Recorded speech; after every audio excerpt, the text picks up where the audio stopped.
Hi guys, it's Claire's and welcome to this quick video tutorial with me. In this video we are going to learn how to paint something like this very simply. So here's what we have. I've got about 3 different colors happening so we can get that nice blend. I've got a green and I've got a dark color for our little pot. I've got 2 brushes handy here. We've got the number 8 and the number 4 round, and I've got water handy. And we're ready to begin. Oh, paper. I've got paper here. This is a 50% cotton watercolor paper by Etchr. And so here's what we do to create something cute and simplistic like this. So we're going to use the 2 brushes in tandem, and this is mainly to get this effect where you add the water first, then go in with the color so you get that nice soft bloom. And pretty much the way watercolor works is where you add the water is where the color will flow. And so keeping that concept in mind, here we go. I'm going to use this to apply my color and this big brush to add the little flowers. So it helps, like if you feel like you cannot see, if you're just using plain water, I encourage you to add a little bit of color onto your brush. So just take a little bit, like a very muted tone of the color, because the more water you add, the lighter the color, right? And the more color you add, the darker the color. So here we go. I'm going to start with adding my main ones in the center. And I'm lightly touching to create these little circles. I'm leaving white space in between the circles. And now what you can do is taking this, just get the darker red, and you can just add it simply in areas around here and allow it to flow. And this is what kind of gives you that beautiful watercolor effect that we all want to see in our work. At this point, I'm going to sort of wash off my brush. It is always helpful to have a paper towel handy so you can just lightly dab. And I'm going to get a little bit of the orange this time, and I'm going to continue creating that same sort of circular effect. This time I've switched. I'm using my number 4, and you'll find yourself switching quite a bit that way, and that's okay. You want that nice gradual blend to happen. Let's get in some of that yellow in the mix so we can see how that looks, because that's where you'll really see the big difference happening. So I'm lightly touching the red and the orange with yellow on my brush, and I'm creating more of these florals or circles to represent the flowers. And you can actually continue creating these to like your heart's content, however big you want them to be. I'm going to throw in some of that red here. You can kind of add a little bit of the colors, peeps of these colors all over the place, dark, lights, and this is what gives it that, this is what breaks it down. This is what tells the eye where certain flowers are, individual flowers that is. And yeah, so we're going to continue doing this for a bit. You can even switch back to this now that we've got some darker colors, and I'm just using water and creating more of these little circles, touching these little blobs of color that I've added in, allowing the color from these blobs to sort of seep into the water that I'm adding onto the paper. And beautiful. This is what we want. This is the magic of watercolor, where you're able to get these little, oh, I had some orange in there. I'm going to add some red. Otherwise it's going to look like one big blob of orange. So this is how you can break things up. I'm adding the darkest colors to the bottom for like shadowy effects. Added a little bit of that to the top as well. Let's get a little bit of that lemon in. So this is the true essence of watercolor, just FYI.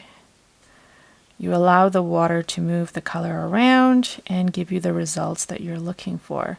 So at some point you got to stop. And we all find it hard to stop with watercolor just because it's so pretty to watch it swirl and do its thing. But let's add a little bit of green now. So I'm mixing some of the green onto the number 8. Feel free to use the number 4 because it's smaller. It'll give you smaller looking leaves. And all we're doing for leaves are pretty much using the tip of the brush, making sure it's nice and fine pointed, pressing down and trailing towards the flowers. Make sure you've got enough of a mixture, and you're just doing these little like almond shaped leaves really. And if you have some of it touching the red, that's nice because you'll get a little bit of a bleed like that, which is very pretty. You want a darker shade of the green, just add some of that dark hue that we have to the green and you'll get another version of the green, or mix in some of the red with the green and you can get a darker hue. Okay, so I'm just adding a couple of spots here and there. And then once I am happy with it, we are going to add actually maybe refrain from adding anything to the bottom in terms of leaves, so then you can have a clear area to do your little pot. Okay, so washing this off, I'm going to wash this off as well. Actually, no, I'll just use the red to mix it with that green and the dark color. Get a nice potted sort of dark hue. So this way we've got a beautiful contrast between the flowers and the pot. And I'm going to use the number 4 brush so we get good coverage. So this is it here. I'm going to start off with doing a horizontal line like this.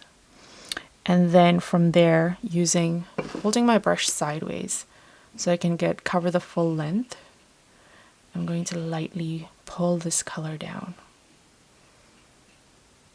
And I'm collecting all the color from the top to the bottom, as you can see here. And then you can always level it up. Feel free to leave a little bit of white space. Feel free to add a little bit of a curve to the bottom of your pot so then it looks a little bit more realistic. And we are almost done. So you want the darkest hue to happen right at the top because that's where the shadow is coming from the flowers. So just go over that area with one more layer of color and you should be fine. You can also add a little bit on this side just because we've got all these flowers hanging out over there. So adding a little bit of a realistic sort of loose shadow. And you should be fine. The rest of it is fairly light, so that's perfect. I'm washing off my brush now. If you want to give this a little bit of a shadow effect, here's what you need to do. Wash off your brush, and before this dries off, very lightly, with a little bit of water on the brush, you just lightly pull and extend. And I'm not going to do it for the whole area, just on this side. And you can see how the color is flowing. That is watercolor. So depending on how dark you want your shadow, you can either leave it as is or get a little bit of a lighter consistency. And while this area is damp, just add in a couple of strokes. And so now you're getting a more sort of fun shadow happening. And that is it. We are done. Oh, actually, one last thing. Just using this because these look like they're hovering on top. Wait for this area to dry. Just add a couple stems going into the pot. And then you are done. So, hope you guys enjoyed this video. Hope you found it helpful. Let me know in the comments what you thought. And I am on Facebook and Instagram, so please tag me if you end up doing this. Follow me on there if you love videos like this. And if you like this video, please hit that like button and hit the subscribe button, as it really does help my channel grow. All right, thanks guys for watching. Actually, we forgot one last thing, and that is the splatter. So the splatter is very simple. You just get the color you want. So I'm getting a little bit of the green. I have that mixed on here. I'm going to hold this brush like so, like across, and we're going to lightly strike this in the area we want the splatter to be at. And that's it. That is the splatter. I'm going to also add a little bit of the red orange to, you know, add a little bit more interest. Make it seem like there's maybe little buds all around. There we go, we're done.